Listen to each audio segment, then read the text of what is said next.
Hi guys, કેમ છો બધા? તો નવી પેટર્નને લઈને, નવા આરઆરને લઈને આપણે ઘણી બધી ચર્ચાઓ કરી. હવે આજે એક બહુ જ ઇમ્પોર્ટન્ટ ચર્ચા કરવાની છે આપણે કે ભાઈ લાસ્ટ 35 ડેઝ બાકી છે ઓલમોસ્ટ, કારણ કે કાલ તો હોળી રમશું ને બધા, એક્ઝામ તો છે જ નહીં કોઈને. 35 ડેઝ બાકી છે, તો એમાં 2025નું પ્લાનિંગ, એક્ઝામનું પ્રિલિમ્સનું કઈ રીતે કરીશું. ઓકે, આજે આપણે એકદમ અલગ પ્રકારની સ્ટ્રેટેજીની વાત કરીશું. હું જે લોકો મને ન ઓળખતા હોય એ લોકોના માટે મારો એક વખત ફરી પરિચય આપી દઉં. મારું નામ છે શ્રુતિ પંચાલ. ક્લાસ 1-2ની એક્ઝામ મેં 2 વખત ક્લિયર કરી છે. એક વખત 66 rank, second time 9th rank. Okay, અને ભણાવું છું ઘણા વર્ષોથી and we have lot of things going on. પણ ચલો અત્યારે આપણે ડિસ્કસ કરીએ આ ટૉપિક કે ભાઈ છેલ્લા 35 દિવસમાં કઈ રીતે ભણવાનું. બહુ બધા છોકરાઓના મેસેજ આવતા હોય, ફોન આવતા હોય, તો મને થોડું એક સેશન કરી કાઢું. હમણાં સુધી તમે લોકોએ બધાએ બરાબર જે પણ સોર્સિસ વાંચ્યા છે એનું રિવિઝન પણ કર્યું હશે, પણ છોકરાઓની કમ્પ્લેન એવી છે કે મેમ છે ને રિવિઝન બધું જ કરે છે, આમ બધું જ આવડે છે, પણ MCQ સોલ્વ કરીએ ને તો માર્ક્સ નથી આવતા. બરાબર, કેમ એવું થાય છે? પોઈન્ટ નંબર 1, ઘણી લાંબી ચર્ચા છે, શાંતિથી સાંભળજો. બરાબર, પોઈન્ટ નંબર 1 વુડ બી તમારા જે કોન્સેપ્ટ્સ છે ક્યાંક ને ક્યાંક એ કાચા રહી ગયા છે. રિવિઝિટ યોર કોન્સેપ્ટ્સ. બરાબર, પહેલાં તો આપણે એ ફાઇન્ડ કરવાનું છે કે કયા સબ્જેક્ટ્સ તમારા કાચા છે. કઈ રીતે ખબર પડશે? મોક ટેસ્ટ આપો. બરાબર, કયા સબ્જેક્ટ કાચા છે, કયા સબ્જેક્ટમાં મને સારું આવડે છે, જે સબ્જેક્ટ મને સારો આવડે છે એ સબ્જેક્ટમાં કયા ટોપિકમાંથી છૂટી ગયા છે કે બાકી છે, એ બધું કરો. દેન કોન્સેપ્ટવાળા ખોટા પડે છે કે ફેક્ટવાળા ખોટા પડે છે, જે પણ તમે એક વખત પ્રોબ્લેમ આઈડેન્ટિફાઈ કરશો ને તો તમને ખ્યાલ આવશે. બીજી વસ્તુ, જ્યારે હું કહું છું ને કે મોક ટેસ્ટ આપો, જરૂરી નથી ફૂલ લેન્થ ટેસ્ટ આપો. બરાબર, સેક્શનલ ટેસ્ટ આપો. ભાઈ રોજના 50 ક્વેશ્ચન સોલ્વ કરો.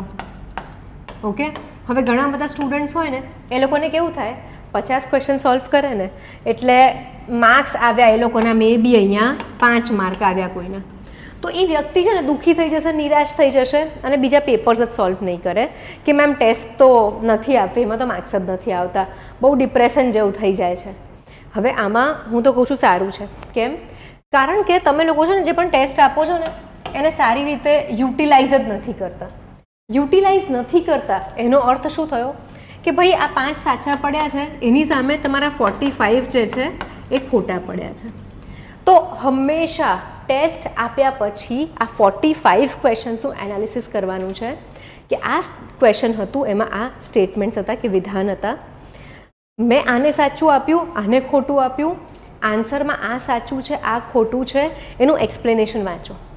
બરાબર, હવે કેવું થશે, જે તમારા ક્વેશ્ચન્સ ખોટા પડે છે એ તમને સરસ મજાનું યાદ રહી જશે અને એક્ઝામમાં તો તમારી એ ભૂલ થશે જ નહીં.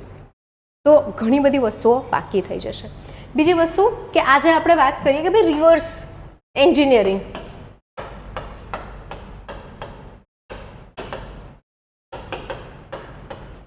રિવર્સ એન્જિનિયરિંગ કરવાનું છે આપણે. રિવર્સ ગિયરમાં જેમ ગાડી ચાલે ને એવી રીતે. હવે ખાલી રિવિઝન સાદું પ્લેન રિવિઝન નથી કરવું. હવે આખા સિલેબસનું રિવિઝન કરો MCQ મારફતે. ઓકે, MCQના થકી રિવિઝન કરો. કેમ? કારણ કે વાંચી તો લીધું છે, વાંચવા અને વાંચવાથી મેં બી માહિતી વધારે યાદ રહેશે, પણ એ માહિતીનું એપ્લિકેશન GPSC આપણને પૂછે છે. હવે માહિતીના એપ્લિકેશનમાં આપણે લોચા મારીએ તો MCQ ખોટા પડે. ઓલ્સો તમને ખબર હોય તો, ખબર તો હશે જ બધાને, હમણાં જ ઇન્ડિયાની મેચ ગઈ અને ઇન્ડિયા ટ્રોફી જીતી છે. Okay, so do you think કે બેસીને વાત કરું હવે, હે ને, પગ દુખવા માંડે મને પછી. સો ડુ યુ થિંક કે જે પણ આપણા ત્યાં આગળ સ્ટાર પ્લેયર્સ હતા એ સ્ટાર પ્લેયર્સ જે છે એ લોકો ખાલી મેચના દિવસે જ રમતા હશે, બાકીનો ટાઈમ બેઠા બેઠા ટીવીમાં ક્રિકેટ જોતા હશે? એવું લાગે છે? ના. પણ તમારા બધાની હાલત શું છે? બેઠા બેઠા બુક વાંચો છો, બેઠા બેઠા ફોનમાં, લેપટોપમાં, યુટ્યુબ કે તમારી એપ્લિકેશનમાં લેક્ચર્સ જુઓ છો. પણ એમસીક્યુની પ્રેક્ટિસ નથી કરતા. ઇન્ડિયન ક્રિકેટ ટીમનું જ ઉદાહરણ લો. ભાઈ રોજ સવારે ઉઠીને દોડવા જતા રહે, આખો દિવસ ડાયટનું ધ્યાન રાખે, એક્સરસાઇઝ કર્યા કરે, હેલ્ધી લાઇફસ્ટાઇલ જીવે, કેટલી પ્રેક્ટિસ કરે. કોઈ પણ વસ્તુ તમારે જો કરવાની હોય, પરફોર્મન્સ બેઝડ હોય, લાઈક મેચ હોય, દિવસે પરફોર્મન્સ હોય, બરાબર, તો એ લોકો રોજે રોજ પ્રેક્ટિસ કરતા હોય છે, રાઈટ. હવે આપણે સિંગિંગની જ વાત કરીએ કે સિંગિંગ કોમ્પિટિશન હોય ત્યાં સુધી તમે શું હેડફોનમાં ખાલી ગીતો સાંભળ્યા જ કરો અને પછી સિંગિંગના દિવસે જ જઈને ગાઓ? ના. તો આનું પણ એવું જ છે. બુક લઈને બેસીને એને તાક્યા કરશો, બરાબર, એનો મતલબ જ નથી. તમારે બેસીને એમસીક્યુ સોલ્વ કરવા પડશે ઘણા બધા, ત્યારે જ તમારી એક્યુરસી ઇમ્પ્રૂવ થશે. અને હવે 400ની જગ્યાએ 200 માર્ક્સનું પેપર થઈ ગયું છે, એટલે એક્યુરસી તો લાવવી જ પડશે. બીજી વસ્તુ કે એમસીક્યુ સોલ્વ કરવાના એટલે ગાંધીજીની બકરીનું નામ શું હતું, ગાંધીજીએ છેલ્લી વાર ક્યાં દાઢી કરાવી હતી, આ બધા એવા એમસીક્યુ નથી કરવાના, બરાબર. એમસીક્યુ કરો, એનસીઆરટીના કરો. પીવાયક્યુઝ તો સૌથી વધારે મેં કીધું જ છે, ટોપિક વાઇઝ કરતા રહેવાનું. પીવાયક્યુઝ કરો યુપીએસસીના, જીપીએસસીના. એમસીક્યુઝ કરો તમારા કોઈ સારી મોક ટેસ્ટ હોય, ઘણી બધી હોય છે. અમારી પણ મોક ટેસ્ટ છે, બરાબર, જેમાં એનસીઆરટી બેઝડ ક્વેશ્ચન્સની આખી એક ટેસ્ટ સિરીઝ અલગ છે, એક આખી ટેસ્ટ સિરીઝ અલગ છે યુપીએસસી સ્ટાઇલના ક્વેશ્ચન્સની. હવે કોઈ પણ ટેસ્ટ સિરીઝ જોઈન કરો ને તો મેં તમને કીધું શું કરવાનું તમારે. હવે તમારે છે ને ક્વેશ્ચન્સના મારફતે જ રિવિઝન કરવું જોઈએ, બિકોઝ જ્યારે હું ભણતી ને તો પ્રિલિમ્સ માટે છે ને હું આ જ વસ્તુ, એટલે આજે હું તમને આવીને કહું છું. ના, જો આપણે આગળ થોડીક બીજી વાત સમજીએ, બરાબર. તો હવે ફોર એક્ઝામ્પલ તમે એક ટેસ્ટ આપી, ઓકે, મેં અત્યારે હિસ્ટ્રીની ટેસ્ટ આપી, ઇતિહાસની મેં ટેસ્ટ આપી, 50 માર્કની હતી. સૌથી પહેલાં તમારે એ જોવાનું છે કે તમારા સાચા કયા પડ્યા, ખોટા કેટલા પડ્યા. સો ફોર એક્ઝામ્પલ અહીંયા મારા 25 સાચા પડ્યા અને 25 ખોટા પડ્યા. મોટા ભાગે છોકરાઓને આવું થતું હોય છે, 50-50 એક્યુરસી આવતી હોય છે, બરાબર. એનાથી પણ ઓછા ખોટા પડે, સાચા પડે, મતલબ નથી. હવે આ સાચા પડે ને એને ભૂલી જાઓ, એને આપણે આપણા મગજના ઈગોમાં ફિક્સ જ નથી કરવું, બરાબર.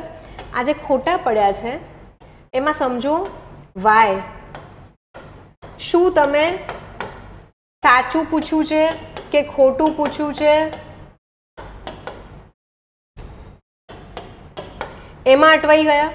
પહેલું કારણ આ હોઈ શકે. ટેસ્ટ ના આવવાના કારણો પણ ડિસ્કસ કરીએ.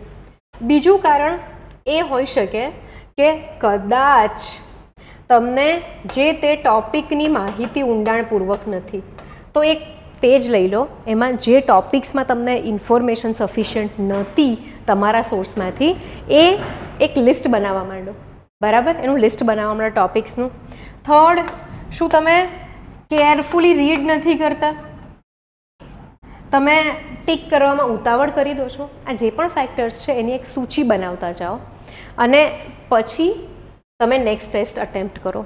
તો શું થશે કે 1, 2, 3 બાકી બધા જે તમારા એન્ડથી જ નાના મોટા પ્રોબ્લેમ્સ થાય છે એ સોલ્વ થઈ જશે. સૌથી મોટી મિસ્ટેક છોકરાઓ ટેસ્ટ સિરીઝમાં કે ક્વેશ્ચન સોલ્વ કરે ત્યારે શું કરે ખબર છે? એના વિડીયો ડિસ્કશન્સ જોવા બેસી જાય. Okay, I would say test સિરીઝના વિડીયો ડિસ્કશન્સ સારા હોય છે, પણ એને એટલા સિરિયસલી ના લેવા જોઈએ, બરાબર. જો તમારો સિલેબસ સરસ રીતે કમ્પ્લીટ થઈ ગયો છે તો તમે આ જ એનાલિસિસ કરીને આગળ વધો. ટેસ્ટ સિરીઝના ડિસ્કશન વિડીયોઝ જોઈને, બરાબર, બહુ ટાઈમ વેસ્ટ ના કરતા. હવે તમે કહેશો મેમ ક્યાંથી કરવાની? તો we also have a test series, Sarthak નામ છે એનું. અમારી એપ્લિકેશન છે, એની લિંક તમને ડિસ્ક્રિપ્શન બોક્સમાં મળી જશે. હું અત્યારે જે આખી ફિલોસોફી સમજાવી રહી છું ને, હું એ જ ફિલોસોફીથી એક્ઝામ આપતી અને એ જ ફિલોસોફીથી આ આખો પ્રોગ્રામ ડિઝાઇન કર્યો છે. ઓકે, સો આપણે સમઅપ કરી લઈએ આખો લેક્ચર. શું કરીશું આપણે? ફર્સ્ટ થિંગ, આપણે હવે એમસીક્યુની પ્રેક્ટિસ વધારે કરીશું.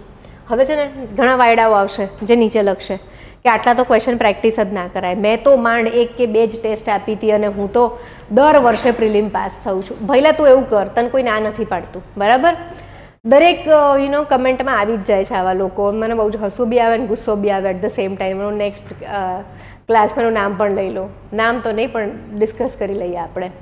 જેને એવું છે કે ભાઈ મારે એન્શ્યોર કરવું છે કે મારી એક્યુરસી બેટર થાય, પ્લીઝ પ્લીઝ પ્લીઝ PYQs તો તમે ટોપિક વાઇઝ કરતા જ રહેજો. ઓલ્સો એક રિવર્સ એન્જિનિયરિંગ, ક્યાં તો એક રિવર્સ એક અલગ જ પેટર્નથી કરો.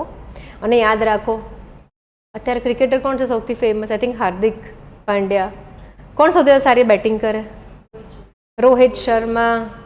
રાઈટ, રોહિત શર્મા છે તો એ ખાલી ને ખાલી મેચના દિવસે બેટિંગ ના કરે, બરાબર? ત્યાં સુધી બેસીને એમ ના કે રોજ જે ટીવીમાં મેચ જોવાની, આ કેવું દોડે છે ને આમ કરે છે ને મગજમાં માહિતી સંગ્રહ કરે. મસલ મેમરી ડેવલપ કરવી પડશે. એ જ રીતે તમારું બ્રેન છે ને એ પણ એક મસલ છે, એની પણ તમારે મેમરી ડેવલપ કરવી જ પડશે. અને આ રીતની પ્રેક્ટિસ કરવાથી ઘણો ફરક પડશે. તમારી એક્યુરસી ઇમ્પ્રૂવ થશે ને તો પછી પ્રિલિમ્સ ક્લિયર થવાશે કે નહીં થવાય એ ક્વેશ્ચન જ મગજમાંથી જતો રહેશે. મેં 4 પ્રિલિમ આપી છે, 4 વખત ઇન્ટરવ્યૂ આપ્યા છે. સો 4 વખત પ્રિલિમ પણ ક્લિયર કરી છે. સો don't worry about anything else, કોણ શું કહે છે. અને બીજું, આપણે લાસ્ટ ટાઈમ પણ વાત કરી હતી, લાઇબ્રેરીમાં કે તમારા અધ્યાયીઓ સાથે જે નેગેટિવ વિવાદ અને વાર્તાલાપ છે ને એમાંથી અત્યારે હવે એકદમ નિવૃત્તિ લઈ લો. કોઈ આડો અવળો ફેક્ટ પૂછે ને તો કહી દે મને નથી ખબર, તું જ કર, મને ચાલશે એટલું નહીં આવડે તો, બરાબર? Focus on concepts, practice analytical questions, practice તો કરવી જ પડશે, બરાબર? લતા મંગેશકર છે, ગોલ્ડન વોઇસ કહેવાતો હતો, એમને એવું કહેવાતું હતું કે સ્વયં મા સરસ્વતીનો અવતાર છે. એટલું સરસ એમનો કંઠ હતો. તો ભાઈ એ લેડી છે ને રોજ સવારે 4 વાગે ઉઠીને રિયાઝ કરે. ઓકે, પંડિત ઝાકિર હુસૈન છે તબલાવાદક, તો એ પણ દિવસમાં 8-10 કલાક તબલા વાદનની પ્રેક્ટિસ કરે. એમાં એવું ના હોય કે પેલી ટ્યુન જ વગાડે, પહેલાં તાલ વગાડે, તાધીન તિન્ના. મારો સન ક્લાસિકલ મ્યુઝિકમાં છે તો એને બધી વધારે ખબર પડે મારા કરતાં. અને પછી એ બધું ભેગું થઈને ફાઇનલ ટ્યુનની પ્રેક્ટિસ થાય. તો તમારું રીડિંગ, તમારું રિવિઝન, તમારું ફૂડ હેબિટ્સ, અત્યારે તો 1 મંથ બહુ જ ધ્યાન રાખજો છોકરાઓ. અને ચોથું MCQ પ્રેક્ટિસ. આટલી વસ્તુ તમારે કરવી જ જોઈએ જ ફરજિયાત, બરાબર? હવે રહ્યું પ્લાનિંગ કે ભાઈ શું કરવું જોઈએ, તો આપણે જોવા જઈએ તો સબ્જેક્ટ કેટલા છે તમારી પાસે? હું 8 જ સબ્જેક્ટ ગણું છું, પણ આપણે એને ઇક્વલ વેટેજ નહીં આપીએ, બરાબર? સૌથી પહેલાં હું કહીશ કે ભાઈ polity, economy, geography, science and tech પાક્કા કરી નાખો. હવે ફિક્સઅપ કરી નાખો કે ભાઈ આટલા ચેપ્ટર પોલિટીના છે, આને ડિવાઈડ કરીએ. ચલો ને, પહેલાં તો બેઝિક્સવાળા ચેપ્ટર્સ લઈ લો, બરાબર? જેની અંદર મૂળભૂત અધિકાર અને બધી જ વસ્તુ આવી ગઈ. કોન્સ્ટિટ્યુશનલ પ્રોવિઝન્સ, સો આર્ટિકલ 1 થી લઈને આર્ટિકલ 50 સુધી લઈ લો આને, બરાબર? દેન એક્ઝિક્યુટિવ અને લેજિસ્લેચર, કારોબારી, ધારાકીય અને જ્યુડિશિયરી, બરાબર? આની જોડે જ સેન્ટર સ્ટેટ પણ લઈ લેજો પ્લીઝ. ઇમરજન્સી લઈ લેજો. આ બધી જ વસ્તુ આમાં લઈ લેજો. આ 3 વસ્તુ આમાં લઈ લો. કોન્સ્ટિટ્યુશનલ, નોન કોન્સ્ટિટ્યુશનલ બોડીઝ, બંધારણીય, ઇતર બંધારણીય સંસ્થાઓ, અને પછી આના રિલેટેડ કરંટ અફેર્સ. હવે આ બધા જ 1, 2, 3, 1, 2, 3, 4 પાર્ટ્સમાં આપણે આને ડિવાઈડ કર્યું છે. અને હજી હું તો એક કહું છું, મિસલેનિયસ લઈ લો, political parties etcetera. So I would say કે જો તમે 1 કે 2 વખત રીડ કરી લીધું છે, પહેલાં તમને બેઝિક આઈડિયા છે, તો દરેક બ્લોકને ખતમ કરવામાં તમારે અરાઉન્ડ 6 hours જોઈશે. ઓકે, આવી જ રીતે economy, geography, science and tech બધી જ વસ્તુને બ્લોક્સમાં ડિવાઈડ કરી નાખો. અને પછી પહેલાં 10 દિવસની અંદર આ 4 સબ્જેક્ટ પતાવી દો. ઓકે, પહેલાં 10 દિવસની અંદર આ 4 સબ્જેક્ટ્સ પતાવી દો. હવે કેટલું થાય? અપ્રોક્સિમેટલી 6 કલાક અને 4 સેક્શન, તો 24 hours થાય. બટ ચલો ને, 30 hours થાય છે પર સબ્જેક્ટ ઇન્ટુ 4, 120 hours. હવે એક્ઝામ નજીક છે એટલે તમારે 10 hours થઈ જશે. સો 10 to 12 hours ભણશો તો 10 થી 12 દિવસમાં તમારું આ 4 સબ્જેક્ટ પતી જશે. સમજાય છે? પછી પાછું આવી રીતે હિસ્ટ્રી, આર્ટ એન્ડ કલ્ચર, અને તમારું મેથ્સ એન્ડ રિઝનિંગ જે છે, મેથ્સ એન્ડ રિઝનિંગને સાઈડમાં જ રાખો એન્ડ મેથ્સ એન્ડ રિઝનિંગની રોજની 1 કલાકની પ્રેક્ટિસ કરો. હવે રહ્યું શું તમારું આર્ટ એન્ડ કલ્ચરની હિસ્ટ્રી, બરાબર? So do it like this, plan it better. Okay, so let's say bye here. We have a very good test series, તમે ઓપ્ટ કરી શકો છો. બહુ જ સરસ એક્સપ્લેનેશન્સ બન્યા છે. પેટર્ન ચેન્જ થઈ છે. 2 લેવલની ટેસ્ટ હતી. I just talk to you about this. એક હતી બેઝિક, જેની અંદર NCERT લેવલની 26 ટેસ્ટ છે. એક છે એડવાન્સ લેવલની ટેસ્ટ, જે UPSC લેવલના ક્વેશ્ચન્સ છે. આમાં પણ 26 ટેસ્ટ છે. આ ટેસ્ટ જે છે એ બધી જ અપલોડ થઈ ચૂકી છે પોર્ટલની ઉપર. આ ટેસ્ટ જે છે એમાં આજે 12 નંબરની ટેસ્ટ અપલોડ થશે.